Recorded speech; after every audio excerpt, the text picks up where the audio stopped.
ہماری بلا ہے، وائرس ایک بلا ہے۔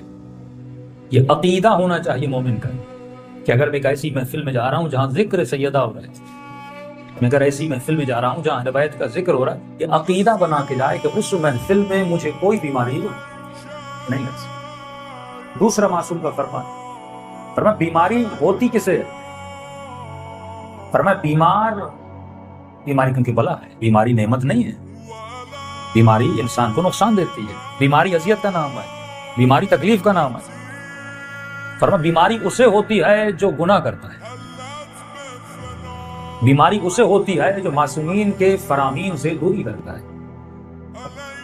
ہاں، بیماری نعمت ہے یا امتحان ہے عباد الصالحین کے لیے، کہ ہم قطعاً نہیں کہہ سکتے کہ ہم عبد صالح ہیں۔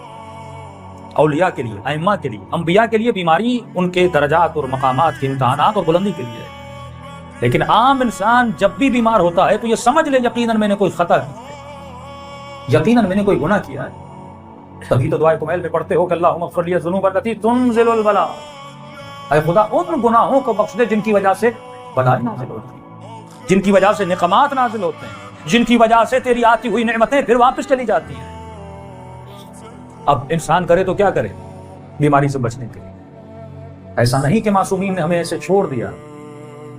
میں نے بہترین فارمولہ دیا تھا پاکستان میں، دوسری جگہوں پر بھی دیا، اگر ہم عمل کریں واللہ جسم بھی سالم رہے گا، روح بھی سالم رہے گی۔ بہترین مشورہ اہل بیت کا، اگر بچنا چاہتے ہو بیماریوں سے اور بلاؤں سے تو فرمایا 24 گھنٹہ حالت وضو میں رہا کر۔ کتنے منٹ لگتے؟ 3 منٹ لگتے ہیں، وضو کر لو۔ واش روم جب بھی یوز کرتے ہو باہر آتے وقت وضو کر لو۔ اور 1400 سال پہلے یہ مستحبات جو اہل بیت نے بتائے کہ وضو کرنے سے پہلے مثلا ہاتھوں کو دھویا کرو، کلی کیا کرو، اور پانی صرف ناک میں ڈالا نہیں کرو، اس پانی کو ڈالنے کے بعد اوپر تھوڑا کھینچا کرو تاکہ یہ پانی کم از کم اوپر۔ آج جب آپ ٹیسٹ دینے جاتے ہیں تو کہتے ہیں وائرسز یہاں جا کے بیٹھ جاتے ہیں۔ دنیا کو آج پتا چلا، تجھے نبی نے اس زمانے میں بتا دیا تھا اگر بیماریوں سے بچنا ہے تو در علی پہ آنا ہوگا۔ انسان صحت و سلامتی میں دین تمہارے جسم کو بھی شفا دیتا ہے، تمہاری آخرت کو۔ یعنی مفت کا نسخہ عمل نہیں کرتے، لیکن ڈاکٹر پیسے لے کر بولے گا تو ہم عمل کریں گے۔ وجہ کیا ہے؟ کیونکہ انسان ہے مٹیریلسٹ، مادہ پرست ہے۔ جب تک دیکھتا نہیں اسے یقین نہیں ہوتا۔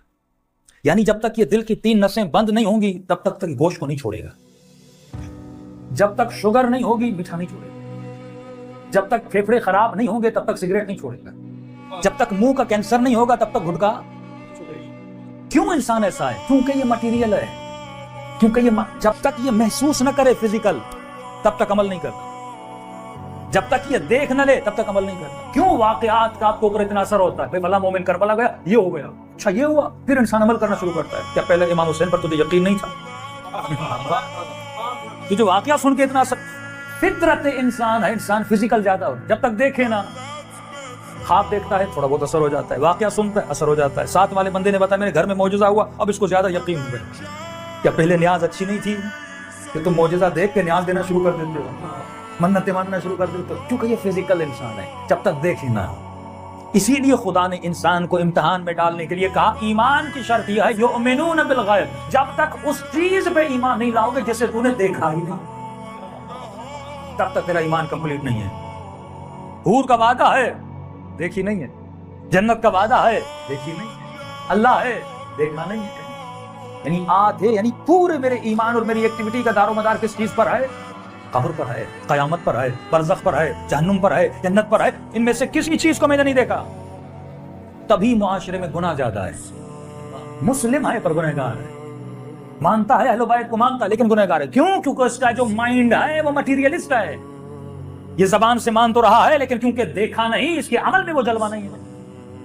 اب معصوم فرماتے ہیں یہیں پر مومن اور منافق کا پتہ چلتا ہے۔ کبھی کبھی جب میں نفاق پہ کشرا بنا رہا تھا، ایسی باتیں پڑھی، ہم نے دیکھا ہمارے اندر بھی ہے۔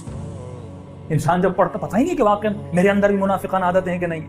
ایک نشانی یہ تھی اگر کوئی انسان انتظار کرے، مثلا میں آفیسر ہوں، میں بڑا ہوں، میں مولانا ہوں، میں کسی کے گھر میں جاتا ہوں، کہیں کسی جگہ سے گزرتا ہوں، میں ویٹ کروں کہ اگلا بندہ مجھے سلام کرے، میں نہ کروں، میں انتظار کروں کیونکہ میں بڑا ہوں، میں پڑھا لکھا ہوں، یہ چھوٹا ہے، یہ مجھے سلام کرے۔ یعنی صرف میں انتظار کروں کیونکہ میں بڑا ہوں، یہ مجھے سلام کرے پھر میں جواب دوں گا۔ فرمایا یہ نفاق کی ایک نشانی ہے۔ ایسی کئی نشانیاں جو ہمارے اندر ہیں لیکن ہمیں پتا.